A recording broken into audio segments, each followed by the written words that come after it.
Thessalonians 2, chapter 2, verse 5. Remember ye not that when I was yet with you, I told you these things, and now ye know what withholdeth, that he might be revealed in his days, in his time, But the mystery of iniquity does already work. Only he who now letteth, will let, until he be taken out of the way. And then shall that wicked be revealed, whom the Lord shall consume with the spirit of his mouth, and shall destroy with the brightness of his coming. Talking about Jesus going to destroy the United States of America.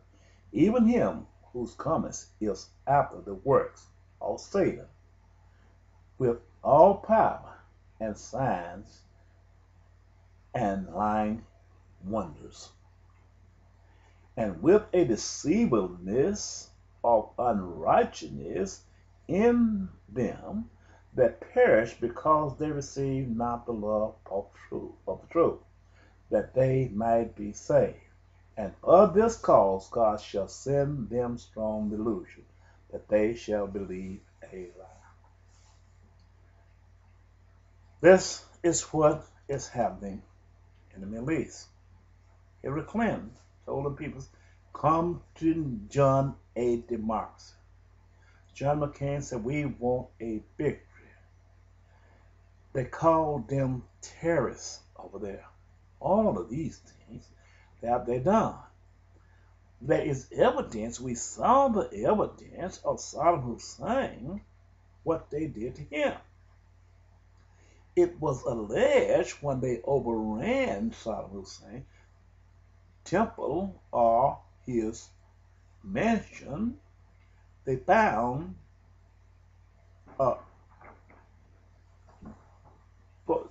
posters or images of both former President George H.W. Bush and his wife.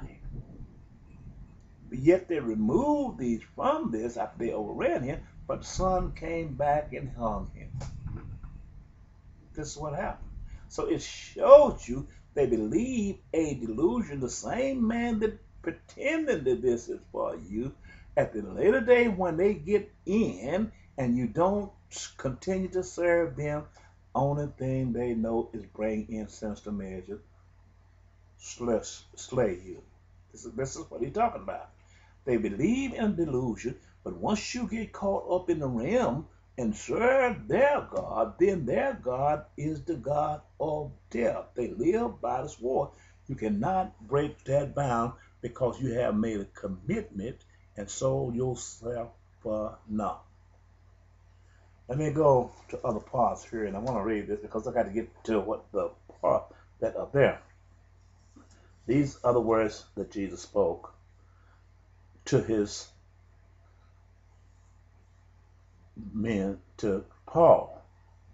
Verse 3, chapter 3, 1 John 3.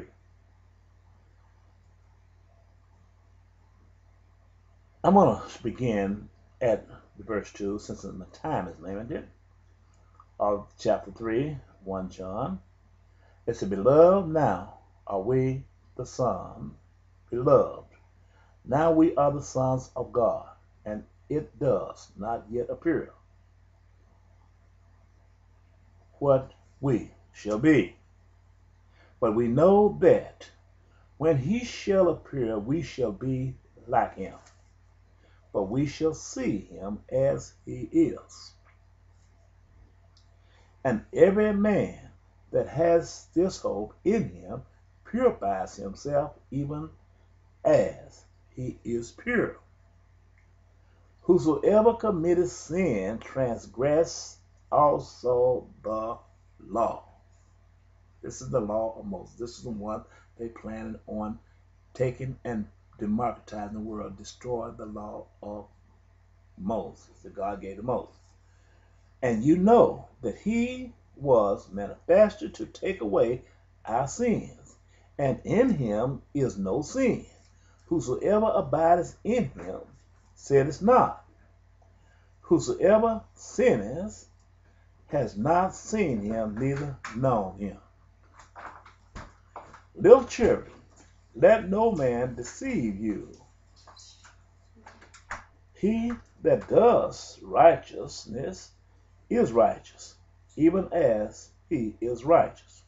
He that committeth sin is of the devil, for the devil sinneth from the beginning.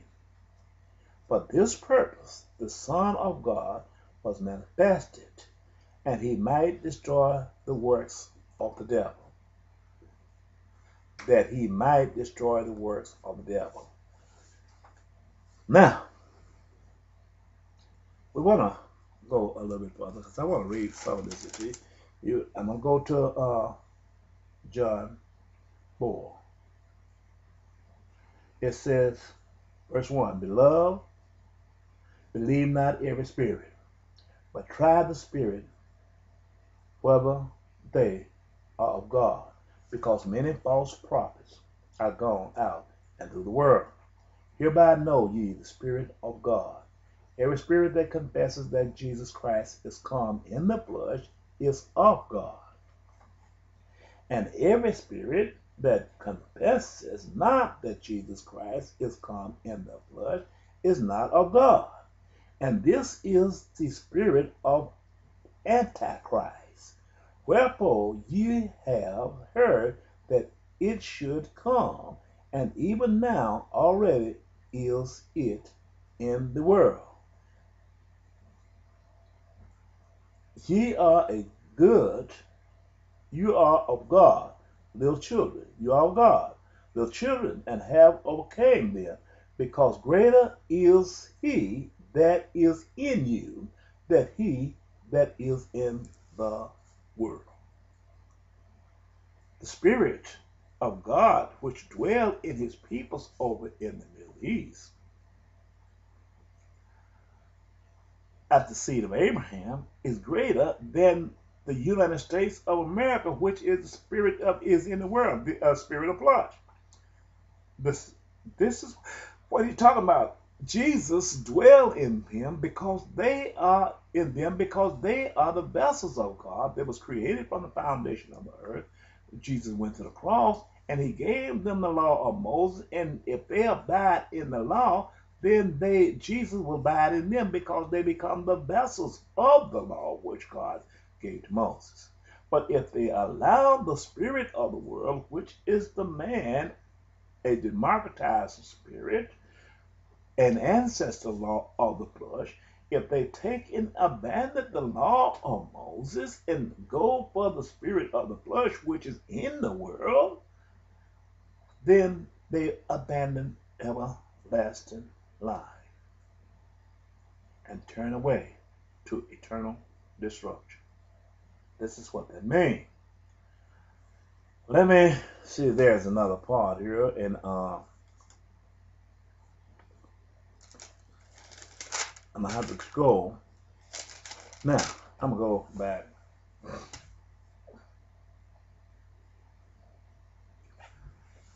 to this part here concerning the space shuttle. This was spoken of in Revelation chapter 4 after Jesus had risen from the dead. He gave you this, but the United States wrote their name on the vehicle. It became a live billboard as go in and out of the earth. It reflects a nation of great pride who take and sign everything that he deemed himself of greatness. But God used this as a sword against him to identify who he is, as this vehicle is the only runway aircraft and the only nation which created this vehicle to go in and out of the earth. This is why this becomes one of the greatest tales of all time, the space shuttle. And it's letting us know during the voyage of the space shuttle, it's going